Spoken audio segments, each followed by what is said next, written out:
I'm Tori, 32 years old, and 2 weeks ago, my sister accidentally added me to a family group chat called Real Family Only. 847 messages, 7 years. They called me the charity case. They placed bets on when I'd fail. They celebrated when my marriage fell apart. My own mother wrote, and I'm quoting her exactly, "At least she doesn't have kids. One less grandchild to worry about." I screenshot everything, every single message, didn't miss a period. Then I sent just one text. "Thanks for the receipts." What happened next at my grandmother's 70th birthday party? I don't think anyone in my family will ever forget it. Before I continue, if you find this story worth hearing, take a second to like and subscribe, but only if you genuinely want to. Drop a comment telling me where you're watching from and what time it is there. Now let me take you back 6 weeks, to the day my grandmother called about her party. 6 weeks ago, my phone rang at 7 in the morning. Grandma Eleanor's name lit up the screen. "Tori, honey, I'm having a party for my 70th. I want you there." My chest tightened. Not from dread, from surprise. Grandma was calling me directly. Usually, family announcements went through the group chat, the one I assumed I'd simply been forgotten in. Of course, Grandma, I wouldn't miss it. After we hung up, I sat on my bed for a long time, thinking about the past 10 years. Every Saturday morning driving her to cardiology appointments. Every Sunday afternoon cleaning her house while she napped. Every late night sitting beside her when loneliness crept in and she just needed someone to talk to. Megan, my younger half-sister, she showed up for Christmas photos, posted them on Instagram with captions like, "Family is everything," and heart emojis. 50,000 followers ate it up. I never said anything. What was there to say? 3 days before the party, I called my mother to ask about the dress code. "Oh, just casual, honey," she said. "Nothing fancy." I believed her. Then I stopped by her house to drop off Grandma's medication. I'd picked it up from the pharmacy on my way from work. Mom was in the kitchen, phone on the counter. A text notification popped up. From Megan. I didn't mean to look, but the preview was right there. "Remember cocktail dress. Photographers coming at 4. My stomach dropped. Casual. She'd told me casual. I set the medication on the counter and left without saying goodbye. Maybe she just forgot, I told myself. Maybe she got confused. But something cold settled in my chest. A feeling I'd been ignoring for years. The next evening, I did something I rarely do. I called Megan. We weren't close. We shared a mother but different fathers, different childhoods, different everything. Still, she was my sister. I wanted to try. "Hey, Megan, just calling about Grandma's party. Need help with anything?" Silence, then, "Oh, Grandma invited you too?" Too. The word hung there like a slap. "She called me herself," I said carefully. "Huh." Megan's voice was flat. "I mean, it's a family thing, so, you know." I didn't know. That was the problem. "What does that mean?" "Nothing. Forget it. I gotta go." She hung up. 20 minutes later, my phone buzzed. A voice message from Megan. I pressed play, but it wasn't for me. "Oh my God, she's so annoying. Calling me like we're best friends or something." Megan's voice, muffled, clearly talking to someone else. "She acts like she's such a VIP just because Grandma likes her. I don't get what Grandma even sees in her." Laughter in the background. Then the message cut off. My phone buzzed again. Text from Megan. "Oops, sent that by accident. Don't mind it, lol." I stared at the screen. "Don't mind it." 7 words. That's all she had. I wanted to believe this was just Megan having a bad day. Sisters fought sometimes, right? Said things they didn't mean. But deep down, a part of me knew. This wasn't new. This wasn't a one-time slip. This was just the first time I'd actually heard it. And something told me that voice message was only the tip of a very large, very ugly iceberg. That night, I couldn't sleep. I lay in my apartment, small, quiet, mine, and stared at the ceiling. 32 years old, divorced, living alone, working 60-hour weeks in the ICU because it was easier to care for strangers than to think about my own life. Grandma Eleanor was the only person in my family who made me feel like I belonged. She never treated me like the leftover from my mother's mistake marriage, never made me feel like I was tolerated rather than wanted. When I was 12 and crying because the other kids had dads at the father-daughter dance, Grandma showed up in a suit and bow tie and danced with me all night. But Grandma was 70 now. Her heart wasn't what it used to be. 3 stents, 2 scares, 1 conversation where she held my hand and said, "Promise me you'll be okay when I'm gone." If I lost her, I'd have no one. Not really. I thought about Grandpa's funeral 3 years ago. 200 people packed into the church. I sat in the back row. No one sat with me. No one asked if I was okay. My mother was too busy being comforted by Megan and Aunt Linda to even look my way. That's when Grandma found me. Slipped into the pew beside me. Didn't say a word, just held my hand. I remembered something she said once, almost offhand. "I write everything down, you know. Who does what? Who shows up? Grandma keeps track." At the time, I thought she meant grocery lists, medication schedules. Now I wondered, if I kept staying silent, kept pretending everything was fine, what would I lose? Not just Grandma. I'd lose myself. The memories came uninvited that night, the way they always did when I was tired and alone. 2 years ago. Marcus. My husband of 4 years. I found the texts on a Tuesday. Her name was Jessica. His co-worker. The messages went back 8 months. I called my mother, sobbing so hard I could barely breathe. "Mom, Marcus, he's been cheating. I don't know what to do." A long pause. Then, "Well, honey, you have been working a lot. Maybe if you'd been home more." I hung up. Megan's contribution came via Facebook. I'd posted something vague about going through a hard time, nothing specific, just reaching out. She commented publicly, "Some people just aren't meant to keep a man." That comment got 4 likes. My mother, Aunt Linda, 2 cousins, 4 people in my own family laughing at the worst moment of my life.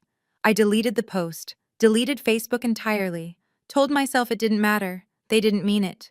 Family was complicated, but Grandma called every single day that first month. Sometimes we talked, sometimes she just listened to me cry, sometimes she'd say nothing at all, just breathe on the other end of the line so I'd know I wasn't alone. "It's not your fault," she told me once. "Don't let anyone tell you it was." She was the only one. The only one who showed up. The only one who cared. And now, lying in the dark 2 years later, I finally let myself wonder. Was there something more going on? Some reason my family seemed almost happy when I failed? Was there somewhere they talked about me? Somewhere I wasn't invited? 4 days before the party. 11 p.m. I was reading in bed, finally starting to relax. My phone buzzed. Notification. "Megan Harper added you to Real Family Only." I blinked. Read it again. Real Family Only. My thumb hovered over the screen. Something cold crawled up my spine. I tapped the notification. The group chat opened.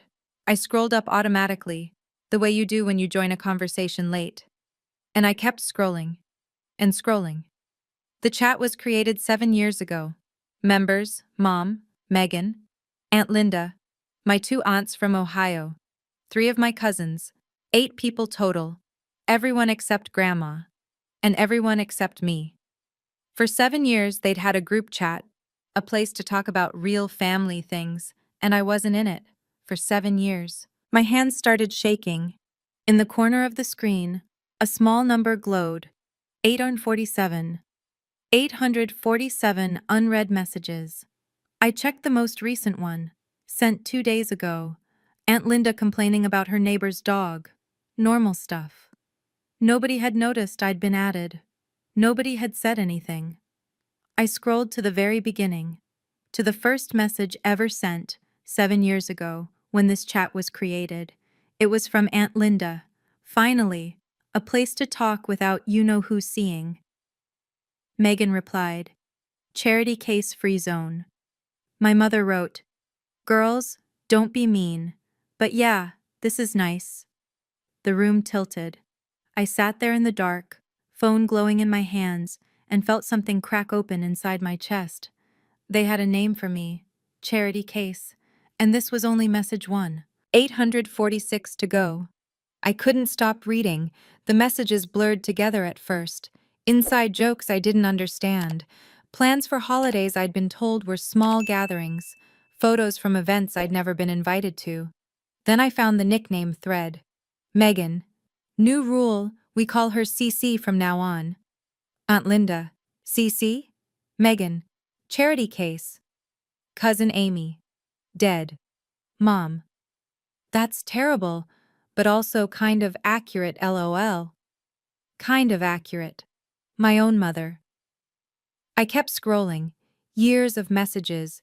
Years of laughter at my expense. When I lost my first nursing job at 26, budget cuts, not performance, they celebrated. Aunt Linda. Called it. Knew she couldn't hack it. Megan. How long till she asks Mom for money? Mom.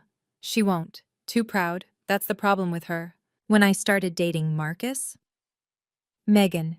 OMG, CC has a boyfriend, taking bets on how long this lasts. Aunt Linda. I give it 2 years max. Cousin Amy.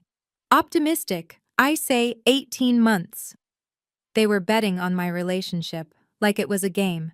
But the worst, the absolute worst, was when they found out I was getting married. Megan. CC is engaged. Aunt Linda. To who? Does he know what he's getting into? Mom. I'll be honest, I'm surprised. Never thought she'd find someone. Megan. Starting the divorce pool now.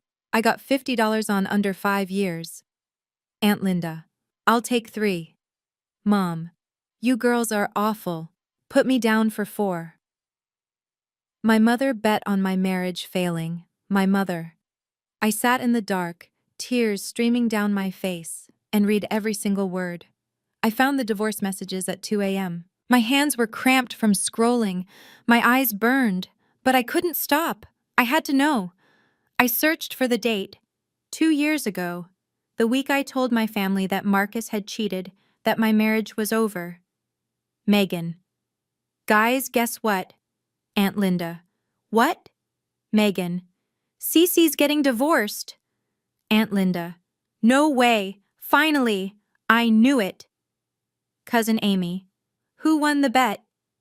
Aunt Linda. Wait, let me check. 4 years and 3 months. That's closest to my 3-year guess. Megan. Ugh, fine. But I was close with 5. Aunt Linda. Pay up, ladies. $50 each. I stopped breathing.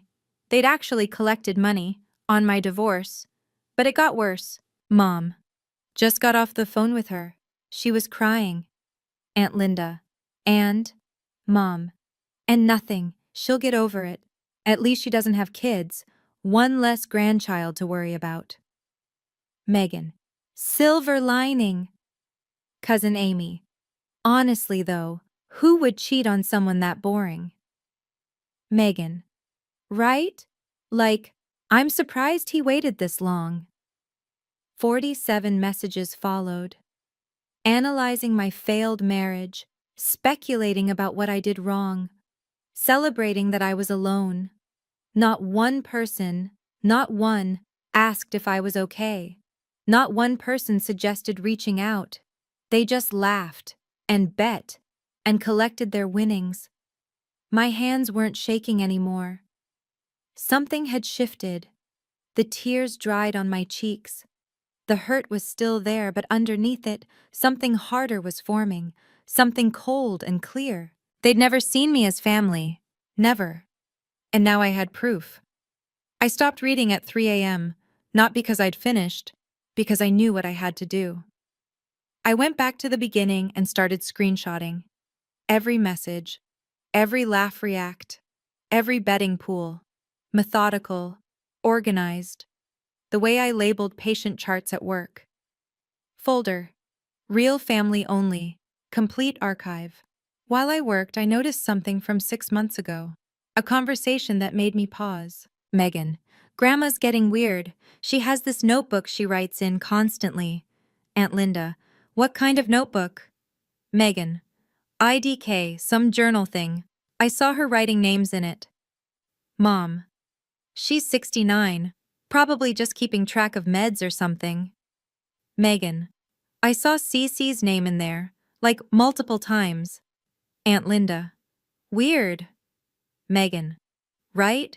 She's obsessed with her. It's gross. I read that exchange 3 times. Grandma had a notebook. She wrote down names. My name specifically. I remembered what she'd said at Grandpa's funeral, holding my hand in that back pew. I keep track, honey. I always keep track. At the time, I thought she meant emotionally, mentally. But what if she meant literally? What if Grandma knew more than anyone realized? I finished screenshotting at 4:17 a.m., 847 messages, 7 years of evidence, all saved. No one in the chat had noticed I was there. The last message was still from 2 days ago. Everyone was asleep, dreaming their innocent dreams. I opened a new text window. Typed slowly. Thanks for the receipts. Tori. My finger hovered over send. The party was in 4 days. Grandma's 70th birthday. Every single person in that chat would be there. I pressed send. Then I left the group. 4:19 a.m. My phone exploded. Megan calling. Declined. Megan calling again. Declined. Mom calling. Declined. Texts flooding in. Megan. Tori, please pick up. Megan. I was drunk when I added you. I swear it was an accident. Megan. Please, please, please, can we talk? Mom. Honey, whatever you read, it's not what it looks like. We were just venting. Every family does this. Aunt Linda. Tori, don't make this a bigger deal than it needs to be. This is private family stuff. Private family stuff. That's what they called 7 years of mockery. More calls, more texts. By 4:45, 67 messages had piled up. Megan. We love you. You know that, right? Sisters joke around. Mom. Please call me back. Let's talk like adults. Aunt Linda. This is why we didn't include you. You're too sensitive. Too sensitive. The woman who bet on my divorce was calling me too sensitive. I turned off my phone. For the first time in hours, silence. Real silence. I walked to my window. The sky was turning gray, dawn coming. I thought about what I could do. Expose them on social media. Forward the screenshots to every relative not in that chat. Burn it all down. But that wasn't me. That wasn't who I wanted to be. Grandma's party was in 4 days. 70 years old. Her whole family would be there. Friends, neighbors, everyone who mattered to her. I wasn't going to ruin her birthday, but I wasn't going to stay silent either. I had a plan, not revenge, something better, truth, and the right moment to tell it. I set my alarm for 7, lay down, and slept better than I had in years. 3 days before the party, Megan showed up at my apartment. I opened the door to find her in full makeup, designer bag clutched to her chest, eyes wet with tears that looked almost real.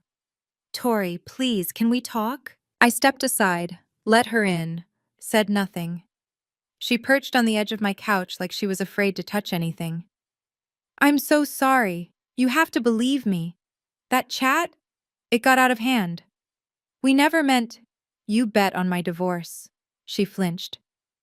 That was Aunt Linda's idea. I went along with it. I was young. You were 22. And you did it again last year when you bet on whether I'd get promoted. You saw that? I saw everything, Megan. The tears stopped. Something harder flickered in her eyes. Calculation. Okay, fine. But you can't tell Grandma. She's fragile. This could literally kill her. I almost laughed. Now you care about Grandma's health? I've always cared. You visited her twice last year. I visited every week. I have a business to run. You have an Instagram account. We stared at each other. Sisters by blood, strangers by choice. I'm going to the party, I said quietly. Because Grandma invited me. What happens there? We'll see. You can't do this to the family. I'm not doing anything. I walked to the door, opened it. I'm just done pretending. Megan stood slowly. At the threshold, she turned. You know, this is why no one likes you. You always have to be the victim. And you always have to be the villain. Guess that makes us even. She left without another word. 3 more days until the party. The day arrived. Clear sky, perfect weather. Grandma's backyard transformed into something out of a magazine. White chairs, string lights, a photographer circling like a well-dressed vulture. I wore a cocktail dress. Navy blue. Understated. I'd done my own research this time. When I walked through the gate, my mother's face went pale. Megan grabbed her arm. Aunt Linda spilled wine on her sleeve. They'd hoped I wouldn't come. Tori! Mom recovered first, smile plastic. You made it. Grandma invited me. Of course she did. For the next 2 hours, I was invisible. When group photos happened, I was directed to the back row. Better lighting up front, Mom explained. You understand? When appetizers were passed, servers walked right by me. When guests asked who I was, Megan answered before I could. Just a cousin. Just a cousin. Her own sister. The photographer gathered us for a family portrait. Mom positioned everyone carefully. Herself next to Grandma, Megan on the other side, Aunt Linda beside them. Tori, honey, can you maybe stand behind? I took my place in the back, partially hidden by Cousin Amy's boyfriend. One of my great aunts, someone who wasn't in the chat, leaned over. Aren't you Diane's older daughter, the nurse? Yes. Why aren't you in the front? You should be with your mother. Before I could answer, Grandma's voice cut through the chatter. Quiet, but clear. Tori, sweetheart, come sit with me for a moment. My mother's smile flickered. Megan's jaw tightened. I walked to Grandma's chair. She took my hand, squeezed it. Stay until the end tonight, she whispered. Grandma has something to say. Her eyes held mine, sharp, knowing. My heart began to pound. The humiliation peaked 2 hours into the party. Megan clinked her glass, stepped up to the portable microphone. 50 guests turned to watch. The photographer positioned himself for the perfect shot. Hi, everyone. I just want to say a few words about my amazing grandmother. What followed was a 5-minute performance. Megan dabbed her eyes with a monogrammed handkerchief, talked about childhood memories, about how Grandma taught her to bake, about being there through everything. I'm so grateful, Megan concluded, voice trembling beautifully, to be the granddaughter who's been by your side all these years. I love you, Grandma. Applause. Aunt Linda wiped actual tears. My mother beamed.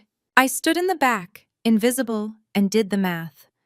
Megan had visited Grandma maybe 15 times in the past 5 years. I'd been there every single week, every doctor's appointment, every lonely evening, every 3 a.m. phone call when Grandma couldn't sleep. But Megan had 50,000 Instagram followers. She knew how to perform. A distant cousin, one I barely knew, turned to me. Aren't you going to say something? Before I could respond, Megan appeared at my elbow. Oh, Tori's so busy with her nursing job, she doesn't really have time for speeches. She laughed lightly. You know how it is. A few people chuckled. My mother nodded along. I felt the weight of 60 pairs of eyes, some curious, some dismissive, most already looking away. A week ago, I would have smiled and disappeared, but I had 847 reasons to stay. That's okay, I said evenly. Grandma knows who's actually been there. Megan's smile froze. Across the lawn, Grandma caught my eye. She nodded once, almost imperceptibly. Not yet, that nod said. But soon. The party was winding down. Guests gathered their things, said their goodbyes. Then Grandma stood. She moved slowly. 70 years will do that. But her voice carried across the entire yard when she tapped her glass. Everyone, please, stay a moment longer. 60 people went still. Grandma rarely spoke publicly. When she did, people listened. It's my 70th birthday, she smiled. An old woman's allowed to make a speech. Polite laughter. My mother relaxed slightly. I want to talk about family, Grandma continued, about what it really means. Megan straightened her dress, preparing for another round of praise. Specifically, I want to talk about the person who's actually been there for me these past 10 years. The air changed. I felt it before I understood it. Someone who drove me to every doctor's appointment when my heart started failing. Someone who cleaned my house every Sunday. Someone who sat with me through the long nights when I was scared and couldn't sleep. My mother's face had gone gray. Someone, Grandma said, who never posted about it on social media, never asked for credit, never even complained. She turned and looked directly at me. Tori, come here, sweetheart. The crowd parted. I walked forward on numb legs. Grandma took both my hands in hers. This is my granddaughter, my real family. Megan stepped forward. Grandma, that's so sweet, but we're all family. I'm not finished. Megan stopped. Grandma reached into her cardigan pocket and pulled out a small leather notebook. Brown, worn, filled with handwriting. I recognized it. I'd seen it on her nightstand 100 times. I've been keeping records, Grandma said, for 10 years. Everything. And tonight, I'm going to share some of it. Grandma opened the notebook. Her hands were steady. March 15th, 2019. Tori drove me to my cardiology appointment. Megan said she was busy. She flipped a page. August 22nd, 2020. Tori cleaned my house, did my laundry, made me soup. Diane promised to visit but canceled. The silence was absolute. January 5th, 2022. I fell on the stairs. Tori arrived in 20 minutes. Stayed all night. Grandma looked up. Megan posted a spa day on Instagram that afternoon. Megan's face was white. Grandma, I didn't know. September 17th, 2024. Grandma's voice hardened. Tori's divorce was finalized. I called her every day for a month. Her own mother didn't call once. My mother stood frozen, mouth opening and closing like a fish. 10 years of entries, Grandma said. I wrote down everything, every visit, every absence, every excuse. She closed the notebook. I know who showed up, and I know who didn't. The crowd shifted. People were looking at Megan differently now, at my mother, at Aunt Linda. Grandma, Megan's voice cracked. You don't understand. Tori, she's not. We were just. Sit down, Megan. It wasn't a request. Megan sat. My mother finally found her voice. Mom, please, there's been a misunderstanding. We love Tori. We express it differently. Do you? Grandma's eyes were steel. Is that what you call it? The silence stretched. Someone coughed nervously. I stood beside my grandmother, her hand still gripping mine, and watched my family's carefully constructed facade crumble in real time. But Grandma wasn't finished. Not even close. There's something else, she said. Something I learned 6 months ago. Robert, would you please explain? In the crowd, Uncle Robert, Aunt Linda's husband, slowly rose to his feet. Right now, if you're wondering, wait, what's about to happen? I was wondering the exact same thing.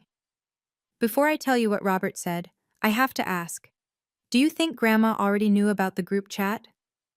Comment, she knew, or no way, below.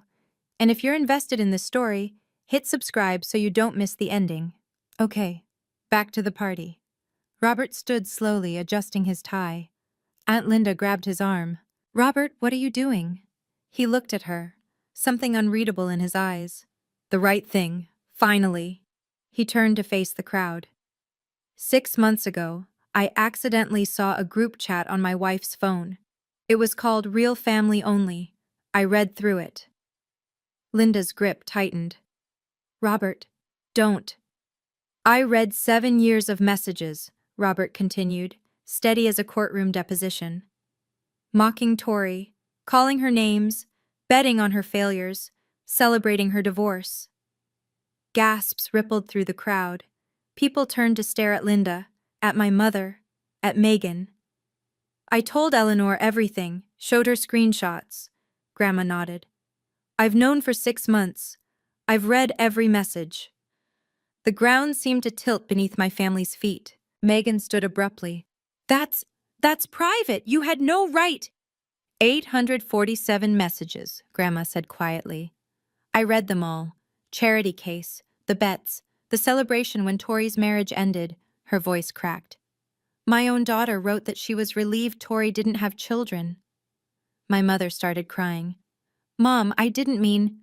One less grandchild to worry about. Those were your exact words, Diane. The crowd was deathly silent.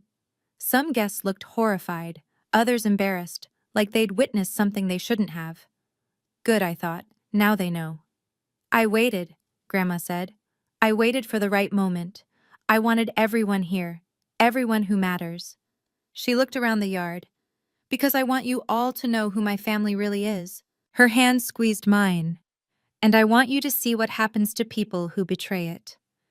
Grandma reached into her other pocket and pulled out a folded document.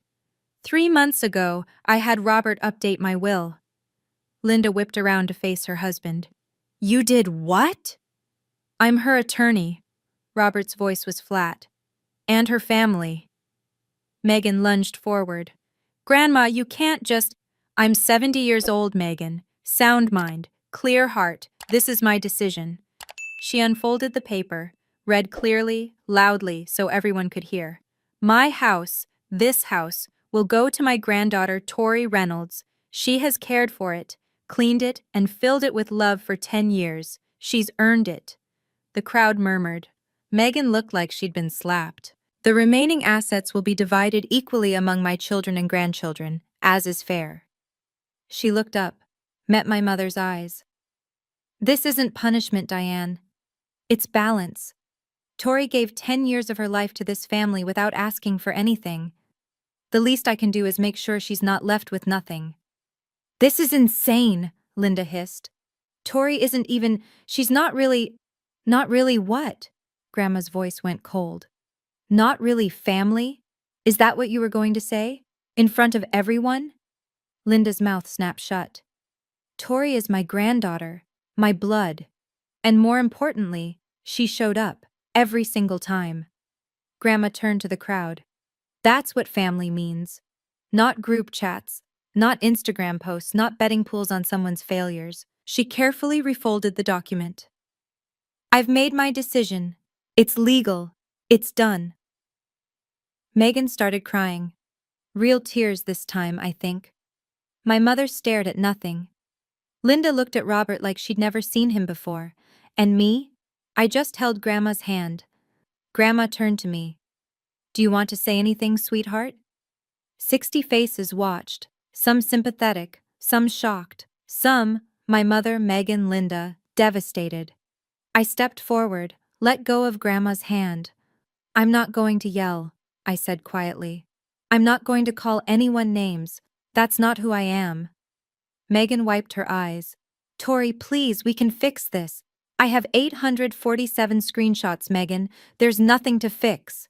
She flinched. For 7 years you had a chat called Real Family Only. You excluded me, you mocked me, you bet on my failures.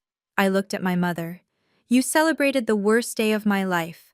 Mom opened her mouth, closed it. No defense left. So here's what I want to say. I'm done. The word hung in the air. Final. I'm not angry. I'm not bitter. I'm just done.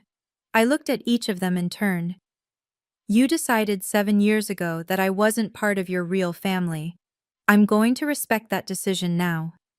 Tori, You can't just cut us off, Linda started. I'm not cutting you off. I'm accepting the boundary you already set. I kept my voice level. You excluded me. I'm simply agreeing with your choice. Silence. I turned to the crowd, to the cousins who weren't in the chat, to Grandma's friends, to the neighbors who'd watched me come and go for a decade. That's all I have to say. I walked back to Grandma's side. She took my hand again. I'm proud of you, she whispered. And for the first time in a very long time, I was proud of me too. The party ended in silence. Guests gathered their things quickly, avoiding eye contact with my mother and Megan.